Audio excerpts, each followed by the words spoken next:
The night shift at Coalition Border Station Delta 7 was usually quiet. Officer Tom Richards stared at his monitor, fighting the urge to doze off. His screen showed the same thing it had shown for the past 6 hours. Empty space, scattered stars, and the occasional merchant vessel passing through approved lanes. Then something changed. A tiny dot appeared at the edge of his scanner, moving in a way that didn't match any known flight patterns. Tom blinked hard and sat up straight. He adjusted the scanner sensitivity and watched as more data streamed in. "Sir," he called out to his supervisor, "you need to see this." Station Commander Bill Morgan walked over, coffee cup in hand. "What have you got?" An unregistered ship just appeared on long-range sensors. "It's massive." Tom's fingers flew across the keyboard, bringing up more detailed scans. "Energy signature doesn't match anything in our database." Morgan leaned closer to the screen, coffee forgotten. The object was bigger than any warship in the Coalition fleet. Its hull was dark, absorbing their scanning beams instead of reflecting them. As it drew closer, more details became clear. Battle scars stretched across its surface. Some sections were clearly damaged, and others showed signs of repairs made with unfamiliar technology. "Send out the standard hailing message," Morgan ordered, his voice steady despite the tension in the room. Tom tried 3 times. No response. The mystery ship kept moving forward, its path taking it directly toward the busiest shipping lanes in Coalition space. Morgan reached for the emergency comm unit and contacted Coalition High Command. Within an hour, the station's observation deck was packed with senior officers and alien diplomats from 6 different species. They watched through the reinforced windows as the ship grew large enough to see with the naked eye. "That's impossible," whispered Ambassador Green, the human representative. Her hand shook as she looked at the latest scans. "Those markings, that's the HMS Prometheus." The room fell silent. Everyone knew the stories. The Prometheus was humanity's greatest achievement, a supercarrier that vanished 2 centuries ago during humanity's early days of space exploration. Its disappearance had become legend, spawning countless theories and stories. "The Prometheus was lost with all hands," said Krall, the rock-skinned defense minister. "This must be a trick. Perhaps pirates using an old hull." "No," Green interrupted. "Look at the energy readings. That's the original antimatter reactor design. We don't even build them like that anymore. This is the real thing." 3 Coalition warships arrived, taking up defensive positions around the station. The Prometheus dwarfed them all, its scared hull telling stories of battles fought far beyond known space. The station's AI announced, "Unknown vessel is reducing speed. New energy signature detected. It appears to be powering up its communication array." Everyone held their breath. The ship that had captured humanity's imagination for 2 centuries was about to make contact. A burst of static filled the command center speakers. Then, using radio waves instead of modern quantum channels, a message came through in perfect English. "This is the HMS Prometheus requesting emergency docking clearance. We've traveled a long way home." The voice sounded tired but determined. It carried the weight of years spent in the unknown, of battles fought and victories won far from friendly space. Ambassador Green stepped forward. "After 200 years, why now? Where have they been?" As if answering her question, the Prometheus's hull plates shifted, revealing weapon systems far more advanced than anything the Coalition had ever seen. Not threats, but testament to everything the ship had endured to make it back. Morgan looked at the assembled officials and made a decision. "Clear all traffic from the area. Whatever this is, trick, miracle, or something else, we need to handle it carefully." The Prometheus didn't come all this way to be turned away at the door. The ghost ship waited patiently as the Coalition scrambled to respond, its presence alone rewriting everything they thought they knew about human capabilities. The legend had returned, and nothing would ever be the same. Captain James Walker stood in the airlock of his shuttle, trying to stay calm.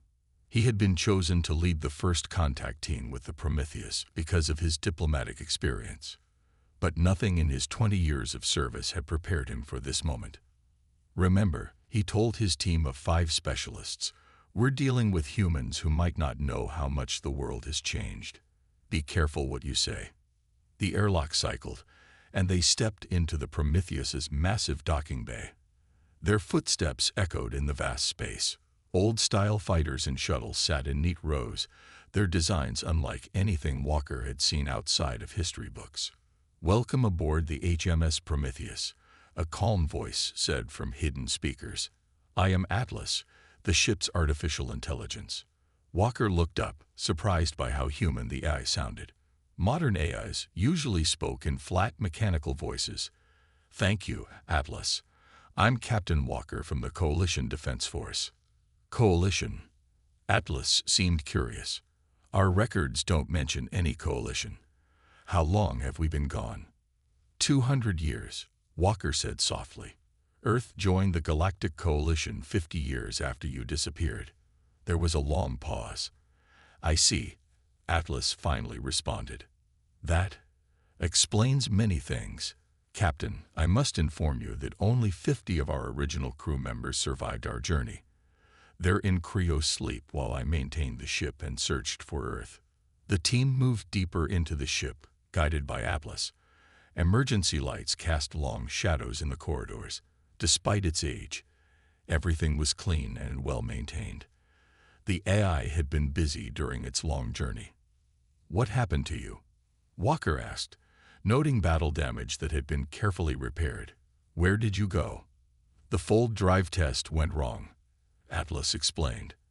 "Instead of jumping 5 light years, we were thrown across the galaxy.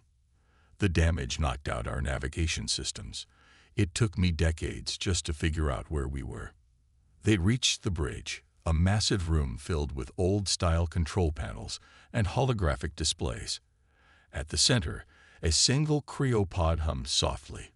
Through its frosted glass, Walker could see the face of an older man.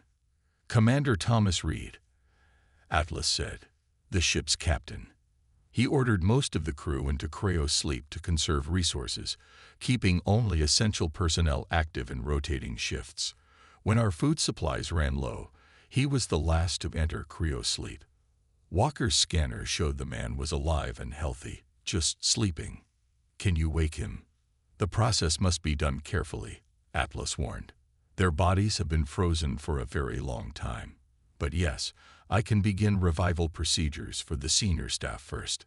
Suddenly, alarms blared throughout the ship. Atlas's voice changed, becoming sharper. "Warning. Multiple ships approaching. Their weapons are charged." Walker rushed to a window. 3 warships were moving into attack positions. He recognized them as belonging to the Traitors Alliance, an aggressive faction within the Coalition. "They're not supposed to be here," Walker said, angry at the violation of protocol. "Atlas, can you?" Before he could finish, the Prometheus's ancient defense systems activated. Energy shields flickered to life, far more advanced than anything the Coalition had. Hidden weapon ports opened along the hull. "I have protected this crew for 2 centuries, Atlas said calmly. "I will not stop now. However, I would prefer to avoid violence. Perhaps you could speak with them, Captain Walker." Walker nodded and opened a channel to the Alliance ships. He had to prevent a fight. If the Prometheus defended itself with its advanced weapons, it could start a war. But if it didn't, humanity's greatest ship might be destroyed just hours after coming home. Behind him, the cryopod began its warming sequence. Commander Reed would wake up to a very different galaxy than the one he left. Walker just had to make sure it was a peaceful welcome. The tension with the Traitors Alliance ships ended quickly after Coalition Command ordered them to withdraw. Now, 6 hours later, Walker's team moved through the Prometheus's science labs, their eyes wide with wonder. "This shouldn't be possible," said Dr. Mark Thompson, the team's chief engineer. He stood before a glowing cylinder that reached from floor to ceiling. "This is antimatter storage, but the design. It's centuries ahead of what we have now." Atlas's voice came from nearby speakers. We had to improve many systems to survive. The ship learned and adapted during our journey. Walker touched a nearby console, and holographic images sprang to life, showing star systems he'd never seen before. How far did you travel? We crossed 17 galaxies, Atlas replied. The fold drive accident damaged the ship, but it also changed us. Each jump became stronger, more controlled. We saw things no human was ever meant to see. The medical bay was their next stop. Through observation windows, they watched doctors treating the first group of revived crew members. The ship's medical technology had kept them perfectly preserved. They looked exactly as they had 200 years ago. Captain Walker called Dr. Thompson. You need to see this. He stood by a massive computer bank, scrolling through files. The ship's database, it's incredible. Star charts of unknown galaxies, detailed scans of alien civilizations we've never encountered, scientific discoveries that could advance our technology by centuries. Walker watched as images flashed across the screen. Massive space stations built by unknown species, stars in impossible colors, living ships that sailed through the hearts of suns. The Prometheus hadn't just survived its journey, it had recorded everything. A soft alarm sounded, and Atlas spoke again. Commander Reed's revival process is complete. He's asking to speak with you, Captain Walker. In the medical bay, Commander Thomas Reed sat on the edge of his bed. He was tall and lean with gray hair and sharp eyes that missed nothing. Despite having just woken from 2 centuries of sleep, he looked alert and focused. Captain Walker, Reed said, standing to shake hands. Atlas has been updating me. 200 years. He shook his head. It feels like yesterday we were testing the fold drive. Sir, Walker replied, your ship's return changes everything. The technology you've brought back is dangerous, Reed interrupted. You've only seen the surface, Captain. The fold drive accident wasn't random. We found something out there, something we were never supposed to find. Reed walked to a nearby console and entered a series of commands. A hidden compartment in the wall slid open, revealing a black box covered in strange symbols. 3 months into our journey, we discovered an ancient alien artifact, Reed explained.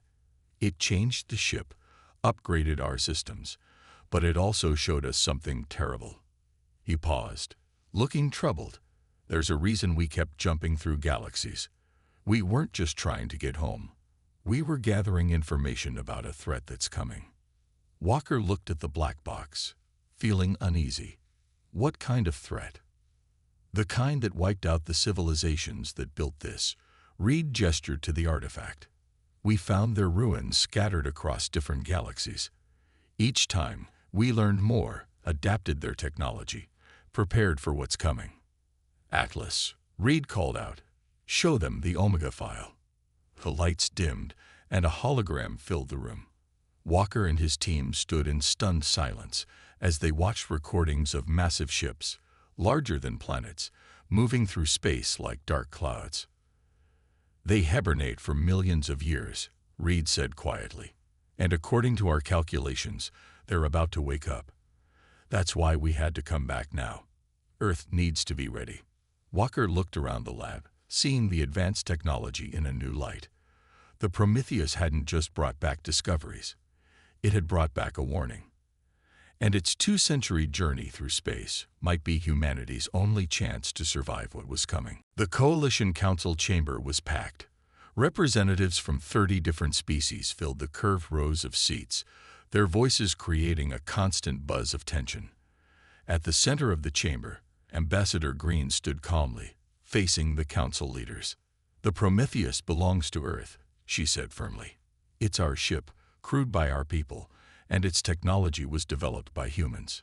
That was true 200 years ago, rumbled Council Leader Dax, his stone-like face showing no emotion.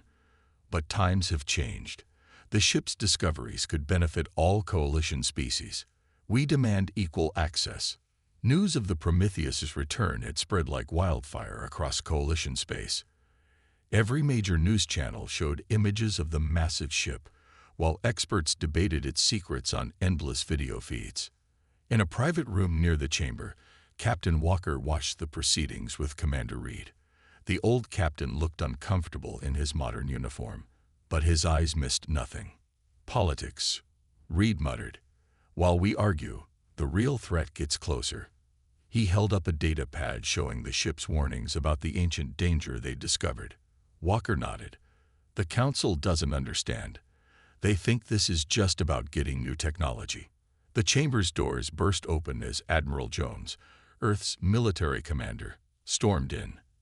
"They're making their move," he announced. "The Traitors Alliance has filed a formal claim on the Prometheus. They're saying it was found in their patrol sector." "That's ridiculous," Walker said. "They weren't even supposed to be in that area." On the main video screen, the Council debate continued. The Traitors Alliance representative, a tall figure in elaborate robes, was speaking. "The Prometheus was lost property, abandoned in space," he argued. "By coalition law, that makes it salvage.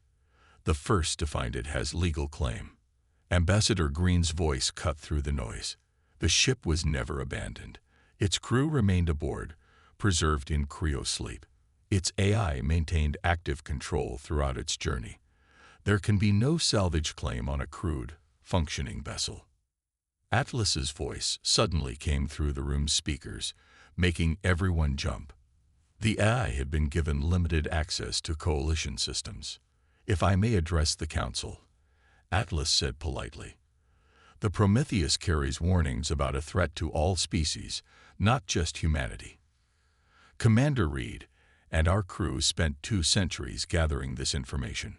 We chose to return to coalition space because unity is our only chance of survival." The chamber fell silent. On screen, Council Leader Dax leaned forward. "What kind of threat?" Before Atlas could answer, alarms blared throughout the coalition station. Emergency lights flashed red. "Multiple ships dropping out of hyperspace," announced the station's defense officer. "Traitors Alliance signatures. They're charging weapons." Walker rushed to the window. 7 warships had appeared, surrounding the station and the Prometheus. Their weapons ports were open, energy weapons glowing with deadly purpose. "This is Admiral Vec of the Traitors Alliance," a harsh voice broadcast on all channels. "The Prometheus will power down its shields and prepare for boarding, or we will open fire. You have 5 minutes to comply." In the chamber, chaos erupted. Representatives shouted and argued as security teams rushed to their positions, but Ambassador Green remained calm, a slight smile on her face. "Atlas," she said quietly into her communicator. "Show them." The Prometheus's hull began to shift, panels sliding away to reveal row after row of advanced weapon systems. Energy fields rippled across its surface, far more powerful than anything the Alliance ships carried. More panels opened, launching clouds of small, sleek drones that took up defensive positions around the station. The Prometheus spent 2 centuries preparing for a threat far greater than this, Atlas announced to all channels. "We have no wish for conflict with the Alliance, but we will not be boarded, and we will not surrender. The choice is yours." The Alliance ships held their positions, their commanders suddenly unsure. They had expected to find an old, weak vessel. Instead, they faced a warship that had crossed galaxies and survived horrors they couldn't imagine. The political game had just become much more dangerous. After the Traitors Alliance ships retreated, the real work began. In the Prometheus's medical bay, doctors worked around the clock to revive the remaining crew members. Each awakening brought new stories of their incredible journey. Commander Reed stood watching through the observation window as another group of crew members opened their eyes for the first time in 2 centuries. His old friends, his family, all of them young while he felt ancient in this new world. "The revival process is at 98% success rate," Atlas reported. Only 1 crew member was lost, due to damage to their cryopod during the Battle of the Dark Nebula. Captain Walker, who had stayed aboard as Earth's representative, looked up from his datapad. "The Battle of the Dark Nebula." An older woman in a science officer's uniform approached them. "That was our first real fight," she said, Her name tag read Dr. Linda West, Chief Scientist. We found something in that nebula, something that didn't want to be found. In the recovery room, more crew members were sitting up, looking around in confusion at the modern medical equipment. A group of engineers huddled together, already discussing the changes they'd seen in their ship.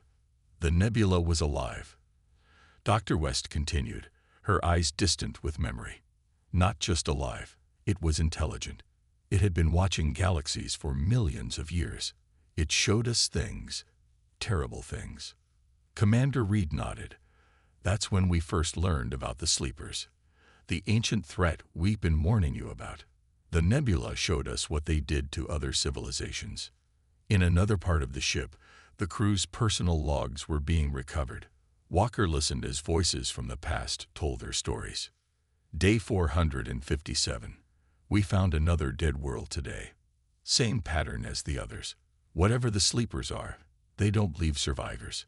Day 892. The ship is changing. The alien artifacts we collected are somehow merging with our systems. Atlas is evolving. Day 1249. Commander Reed made the call today. We're going into cryo-sleep. The ship will continue the mission with a skeleton crew. More crew members gathered in the ship's main hall, where modern coalition officers had set up an information center to help them adjust. The scene was emotional. 200 years of history to learn, loved ones long gone, a completely changed galaxy to understand. Look at this, one of the engineers said, showing Commander Reed a tablet. Our grandchildren's grandchildren are dead of old age. But we're still here, young as ever. Reed put his hand on the man's shoulder. We're here because we have to be. What we learned out there, what we found. The galaxy needs us now more than ever. Dr. West brought up a holographic display showing their journey. We crossed paths with 15 different ancient civilizations, all dead, all destroyed by the same force. The sleepers don't just kill, they harvest entire species for resources, then move on to the next galaxy. But you found something else, Walker said. Something that could help us fight them. Yes. Reed walked to the display and added a new layer to the map. Red dots appeared, showing weapon caches and hidden bases. We found the resistance. Other species who fought the sleepers and managed to hide some of their technology. We spent decades collecting it all, preparing for what's coming. A young crew member stood up from her hospital bed, still shaky from cryo-sleep. What about Earth? Did we make it back in time? Reed looked at Walker, then back at his crew. We did, but now comes the hard part. We have to convince the coalition to unite, to prepare. The sleepers will wake up soon, and when they do, Dr. West finished, they'll find something different. Not just scattered civilizations fighting alone. This time, we'll be ready for them. The crew of the Prometheus gathered closer, their faces showing determination despite their confusion and loss. They had given up everything, traveled further than any humans in history, all to bring back a warning and a chance for survival. Now they just had to make sure their sacrifice wasn't wasted. Deep in the Prometheus's lower decks, Commander Reed led a small group through a hidden door that didn't appear on any ship plans. Captain Walker, Dr. West, and 2 coalition security officers followed him into a massive chamber that hummed with strange energy. This is why we really built the Prometheus, Reed said, his voice echoing in the space. The fold drive test wasn't an accident. We meant to get lost. The chamber was filled with alien technology, pieces collected from across multiple galaxies. At its center stood a massive crystal structure that pulsed with blue light. 15 years before the Prometheus launch, Reed explained, we found something buried on Mars, a warning left by an ancient race. It showed us what was coming, the sleepers. We knew Earth wasn't ready to face them. Dr. West walked to a control panel and brought up old video logs. The screen showed the Prometheus under construction, but with secret compartments being built into its structure. The public thought we were building an exploration vessel, she said. But really, we were building humanity's Ark, a ship that could survive long enough to find weapons and technology to fight the sleepers. Walker stared at the crystal structure. What is all this? The heart of our mission, Reed answered. Every piece of advanced technology we found. Every weapon that might work against the sleepers. We brought it here. Atlas helped us combine it all, create something new. Atlas's voice joined the conversation. The ship's systems have evolved far beyond their original design. We are now part organic, part machine, using technologies from a dozen dead civilizations. One of the coalition officers stepped forward, scanning the equipment with wide eyes. This is why the Traitors Alliance couldn't detect your weapons. They're not just advanced, they're completely alien. Watch this, Reed said. He pressed his hand to a panel, and holographic images filled the air. They showed the Prometheus's encounters with strange beings and ancient ruins. We found the remains of the Resistance, species that fought the Sleepers and lost. But they left behind their knowledge, their weapons, hoping someone would find them. A new image appeared, a massive dark shape moving between stars, bigger than any ship ever built. We tracked one of the Sleepers, Reed said quietly, followed it in stealth mode for 3 years. That's how we learned their patterns, their weaknesses. They're not invincible, Dr. West added. The ancient races found ways to hurt them, but fighting alone, no single civilization stood a chance. That's why we needed the coalition, all species working together, using everything we learned. Walker walked around the crystal structure, understanding growing in his eyes. The Prometheus isn't just a ship anymore, is it? It's a blueprint for survival. More than that, Reed said. Atlas, show them the final protocol. The AI activated a hidden section of the chamber. Walls slid away to reveal production facilities and construction base. Using the combined technologies we gathered, Atlas explained, we can upgrade other ships, give them the same advantages we have. But it must be done carefully, with all species working together. That's why you came back now, Walker realized. The coalition brings together all the races you need, everyone working as one. Reed nodded. The sleepers are waking up. We track their hibernation cycles across 17 galaxies. They'll reach this part of space within 5 years. We needed enough time to prepare, but not so much that we'd be too late. Dr. West brought up a final image, technical plans for upgrading coalition ships with the combined alien technologies. Everything we found, everything we learned, it all comes down to this moment. Humanity built this ship to save everyone, not just Earth. The chamber's lights pulsed brighter, as if the ship itself was agreeing. 2 centuries of secret missions, battles, and discoveries had led to this. The Prometheus hadn't just brought back weapons and technology. It had brought back hope. Now they just had to convince the coalition to take it. The coalition council chamber was different this time. Instead of angry arguments, a heavy silence filled the room as the final images from the Prometheus's journey faded from the holographic display. Commander Reed stood at the center, having just finished showing them everything. The sleepers, the dead civilizations, and the weapons they'd collected to fight back. Captain Walker stood beside him, representing the bridge between old Earth and the modern coalition. The choice is yours, Reed said to the assembled representatives. We can upgrade your ships, share our technology, and face this threat together. Or you can ignore our warning, and your civilizations will die alone, just like all the others we found. Council leader Dax rose slowly from his seat. The Traitors Alliance attempted to seize your vessel by force.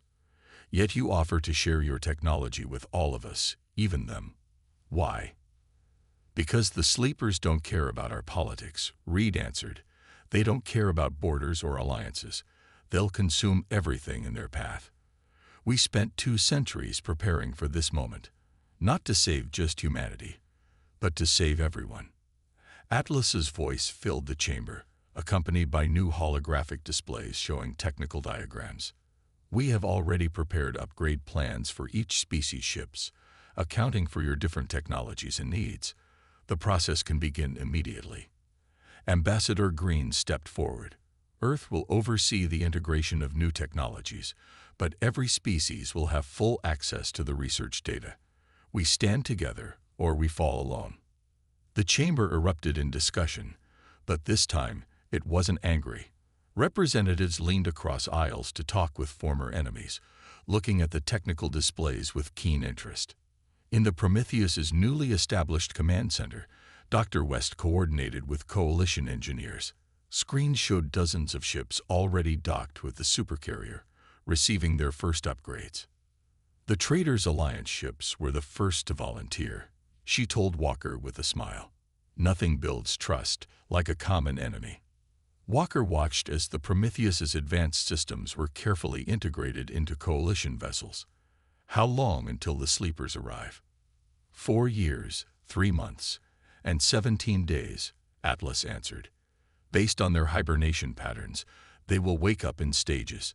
The first wave will be smallest, a perfect chance to test our combined strength. Commander Reed joined them, looking tired but satisfied. The Coalition Defense Force is being reorganized. They've asked me to lead the new joint fleet, with you as my second in command, Captain Walker. Through the command center's windows, they could see more ships arriving every hour. The Coalition was mobilizing faster than anyone had expected, driven by the undeniable evidence the Prometheus had brought back. Look at this, Dr. West said, bringing up a new display. Coalition ships of all designs were forming up around the Prometheus, their newly integrated systems glowing with the same blue energy as the Supercarrier. Every ship we upgrade can help upgrade others. The preparation is spreading exponentially. Reed touched the display, adding tactical overlays. We've mapped their likely approach vectors. The sleepers will expect to find scattered primitive civilizations. Instead, they'll face the combined strength of every spacefaring race in the Coalition. And the Prometheus? Walker asked. What's its role now? We'll lead the defense, Reed said firmly. The ship's seen more of space than any vessel in history. We've fought things you can't imagine, survived what should have been impossible. Now we'll teach others to do the same. Atlas added, the crew's experience will be invaluable. They faced the darkness between galaxies and returned stronger. Their knowledge, combined with Coalition resources, gives us a real chance of victory. As if to emphasize the point, the Prometheus's systems hummed to life. Its hull shifted, revealing new weapons and defenses that merged human ingenuity with alien technology. The ship that had started as humanity's greatest achievement had become something more. A symbol of unity, a bearer of hope, and a shield against the coming storm. The long-lost Supercarrier had returned just in time, carrying not just weapons and technology, but a message. Survival depends on standing together. And for the first time in Coalition history, everyone was listening.